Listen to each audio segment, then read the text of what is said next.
જય શ્રી કૃષ્ણ બાળકો, કેમ છો બધા? મજામાં છો ને? હું પણ મજામાં છું.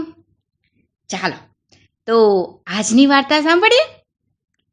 આજની વાર્તા તમે કદાચ સાંભળેલી હશે, પણ એવું બી બને કે ના પણ સાંભળેલી હોય, અને સાંભળી હોય છતાંય ના સાંભળી હોય એવી છે.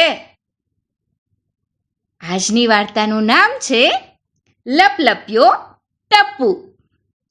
આ વાર્તા કૃષ્ણ દવેની કવિતા પરથી બનાવવામાં આવેલ છે. તો ચાલો ફેરફારો સાથે આજની વાર્તા સાંભળીએ. એક મોટું ને સુંદર મજાનું સરોવર હતું. આ સરોવરમાં ઘણા બધા કાચબા, દેડકા, મગર રહેતા હતા. જાત ભાતના બતકા પણ આ સરોવરમાં તરતા હતા અને મજા કરતા હતા. અને બાળકો, માછલીઓનું તો પૂછવું જ શું! રંગબેરંગી માછલીઓ, નાની મોટી માછલીઓ હતી ત્યાં તો. આ તળાવમાં એક સૌથી નાનો કાચબો પણ રહેતો હતો. તમારા જેવો જ નાનો વાલો મસ્તીખોર. એનું નામ હતું ટપ્પુ. આ ટપ્પુને ખાધા વગર ચાલે, પણ બોલ્યા વગર તો જરાય ના ચાલે. જે મળે એ બધા સાથે એને તો વાતો કરવા જોઈએ. એટલે બીજા બધા કાચબાઓએ એનું નામ પાડ્યું હતું લપલપ્યો ટપ્પુ. આ ટપ્પુભાઈને આખો દિવસ પાણીમાં તર્યા કરવાનું ને છપછપિયા કરવાનું બહુ જ ગમે. એક દિવસે વહેલી સવારે ખૂબ બધા છપછપિયા કરીને આ ટપ્પુભાઈ તો નિરાંતે સરોવરની પાળે બેઠા હતા. ને બેઠા એ તો સૂર્યોદય થતો જોઈ રહ્યા હતા. સૂરજ દાદા ઉગ્યા અને સૂરજ દાદાના પ્રકાશથી ટપ્પુભાઈની પીઠ ચળકી રહી હતી, ચડક ચડક ચડક. અને એમની પીઠ પર રહેલા પાણીના ટીપા મોતીડા જેવા લાગતા હતા બાળકો. ને ધીરે ધીરે એમની લીસી પીઠ પરથી લપસતા હતા. ત્યાં તો ટપ્પુભાઈ જુએ છે કે દૂર આકાશમાંથી એક દોડી વાદળી તેમના તરફ આવી રહી હતી. એટલે એ તો ખુશ થઈને ડોક ઊંચી કરીને ટગર જોઈ રહ્યા. પણ જ્યારે આ વાદળી થોડીક નજીક આવીને બાળકો, તો એ તો ખડખડાટ હસી પડ્યા અને કહેવા લાગ્યા, અરે આ તો હંસની ટોળી છે, વાદળી નહીં. આ હંસો તો કેવા રૂપાળા લાગે છે. પછી તો ટપ્પુભાઈથી રહેવાય હંસોને જોઈને બોલ્યા વગર. એટલે એમને તો હંસોને બોલાવ્યા. એ હંસો અહીંયા, અરે મારી પાસે આવો. અને ટપ્પુભાઈ તો એમની સાથે વાતો કરવા લાગ્યા. હંસો અને ટપ્પુભાઈની તો આમ મિત્રતા થઈ ગઈ. ને પછી તો ટપ્પુભાઈ તો હંસોને કહેવા લાગ્યા, તમને ખબર છે હંસો, મારું પણ એક સપનું છે, માનસરોવર જવાનું ને તમારા જેવા સાચા મોતી ચરવાનું.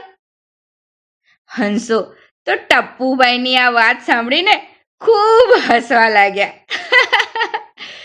આમ એ લોકો રોજ ઘણી બધી વાતો કરતા ને મજા કરતા હતા.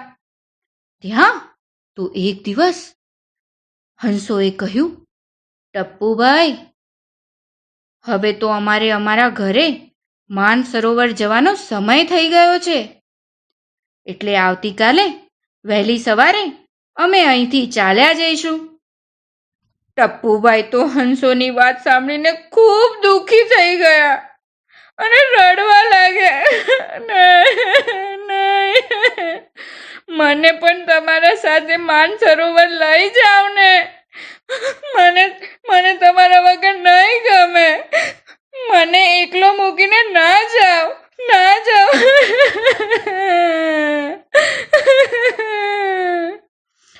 હંસોને પણ ટપુભાઈને છોડીને જવાનું મન નહોતું થતું, પણ કરે પણ શું બાળકોએ?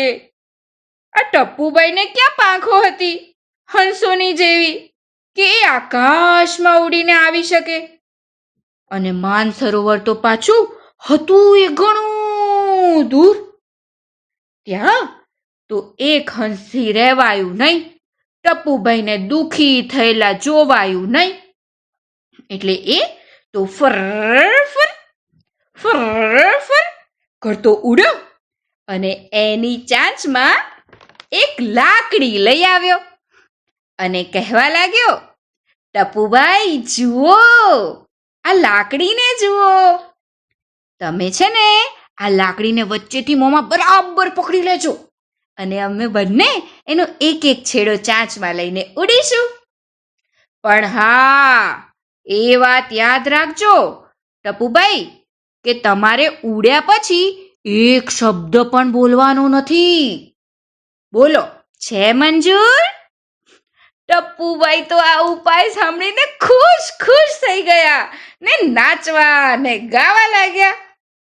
વગર પાંખે ઉડીશું ને માનસરોવર જાશું, સાચા મોતી ચરશું ને મજા મજા કરશું. વગર પાંખે ઉડીશું ને માનસરોવર જાશું, સાચા મોતી ચરશું ને મજા મજા કરશું ને મજા મજા કરશું. પછી તો હરખાતા હરખાતા ટપુભાઈએ હંસોને કહ્યું, સારું સારું, તો હવે હું માનસરોવર જવાની તૈયારીઓ કરી લઉં મિત્રો. ચાલો કાલે સવારે મળીએ હો. એમ કહીને ટપુભાઈ તો ઉપડ્યા બજારમાં ખરીદી કરવા ને ઘણી બધી વસ્તુઓ લીધી એમને તો. બોલો બાળકો, ને પાછી સાથે ખારી સિંગ પણ લીધી કે જો રસ્તામાં ભૂખ લાગે તો ખાવા તો થાય. પછી તો ઘરે આવીને ટપુભાઈએ તો પોતાના બિસ્તરા પોટલા ભર્યા અને પછી તો સૂઈ ગયા.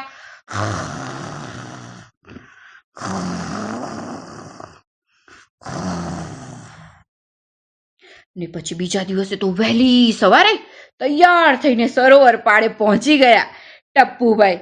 ને સરોવરના બીજા કાચબાઓ, મગરો, દેડકાઓ, માછલીઓ, બતકો બધાને જોર જોરથી કહેવા લાગ્યા, વગર પાંખે ઉડીશું ને માનસરોવર જાશું, સાચા મોતી ચરશું ને મજા મજા કરશું. વગર પાંખે ઉડીશું ને માનસરોવર જાશું, સાચા મોતી ચરશું ને મજા મજા કરશું. બધાએ આ ટપુભાઈને સાંભળીને વિચારમાં પડી ગયા કે આ ટપુભાઈ કેવી રીતે ઉડશે. ત્યાં તો પેલા બે હંસો આવી પહોંચ્યા ફર ફર ફર ફર કરતા અને ટપુભાઈને કહેવા લાગ્યા, તો ચાલો હવે જઈશું આપણે. પણ જો ટપુભાઈ, બરાબર તમારા મનમાં ગાંઠ મારી લેજો કે કંઈ પણ થાય તમારે મૂંગા જ રહેવાનું છે. હા, મૂંગા જ રહેવાનું છે. ટપુભાઈ કહે, સારું સારું, હવે ચાલો. પછી તો બંને હંસોએ પોતાની ચાંચમાં લાકડીનો એક એક છેડો પકડ્યો અને ટપુભાઈએ વચ્ચેથી પોતાના મોંમાં બરાબરની લાકડીને પકડી ને પછી તો સરોવરની પાળેથી એક શાહી સવારી ઉડી ઉડી ઉડી ને બધાય કાચબા, મગર, માછલા અને દેડકા ધારી ધારીને જોવા લાગ્યા અને કહેવા લાગ્યા, આ તો ભારે અચરજ થયું, આપણા ટપુભાઈ તો ઉડ્યા આકાશે. હંસો તો ઊંચે ઊંચે ઊંચે ઊંચે આકાશે ઉડ્યા ને ટપુભાઈને આકાશમાંથી નીચે બધું જોવાની મજા મજા પડી ગઈ. નાના નાના દેખાતા સરોવર, ઘરો, ડુંગરો બધું જોઈ ને એ તો આનંદમાં આવી ગયા. પછી તો આ શાહી સવારી એક ગામ ઉપરથી ઉડી રહી હતી. ત્યાં તો ગામના પાદરમાં તમારા જેવા નાના નાના ભૂલકાઓ રમતા હતા. એમને તો આ ટપ્પુભાઈને કાચબાને આકાશમાં ઉડતા જોયા અને એ તો ભારે નવાઈ પામ્યા ને જોર જોરથી બૂમો પાડવા લાગ્યા, કાચબા ભાઈ તો આકાશે ઉડ્યા, કાચબા ભાઈ તો આકાશે ઉડ્યા, કાચબા ભાઈ તો આકાશે ઉડ્યા. બાળકોની બૂમા બૂમ સાંભળીને બધાય ગામ લોકો આ ટપુભાઈને જોવા દરવાજા અને બારીઓ ખોલી ખોલીને ટગર ટગર જોવા લાગ્યા.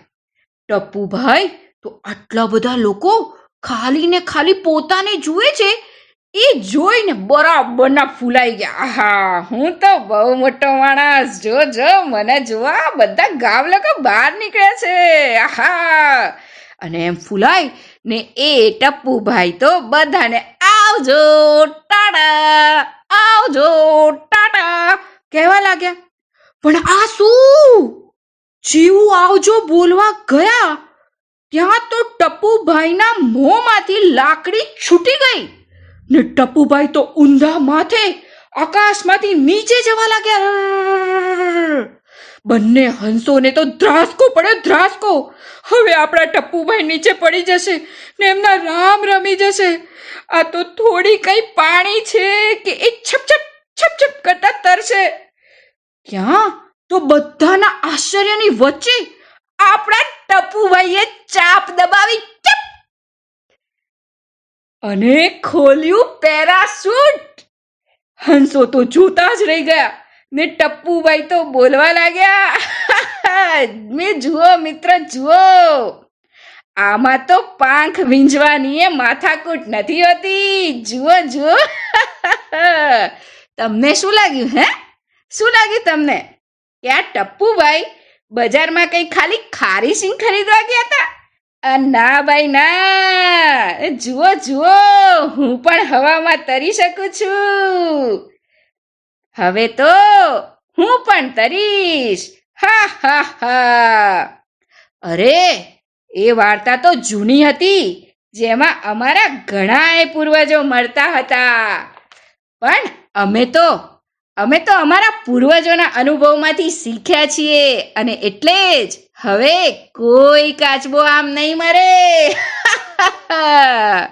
પછી તો મજાક કરતા કરતા ટપુભાઈ પીંછાની જેમ આકાશેથી નીચે ઉતર્યા ને નીચે ઉતરીને ગંગાજીમાં નાયા બરાબરના.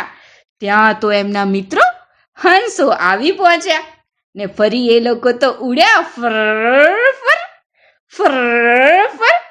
માનસરોવર પહોંચી ગયા ને ત્યાં જઈને એમણે તો ખાધું પીધું ને મજા કરી. વાર્તા થઈ ગઈ પૂરી, બાળકોને મજા પડી. ચાલો જઈએ પોઢી, નિંદર આવી પહોંચી. કાલે મળીશું ફરી વાર્તા લઈને નવી. તો ચાલો બાળકો, હવે આજનું ઉખાણું સાંભળી લઈએ. આખો હોવ તો પૂજામાં સમાવ, તૂટી જાવ તો ઉપયોગમાં આવું. બોલો બોલો બોલો બાળકો, કોણ છું હું? આ ઉખાણાનો જવાબ તમે મને જરૂરથી મોકલાવજો. હું તમારા જવાબની રાહ જોઈશ. સારું તો બાળકો, આવજો. જય શ્રી કૃષ્ણ. નમો નમઃ.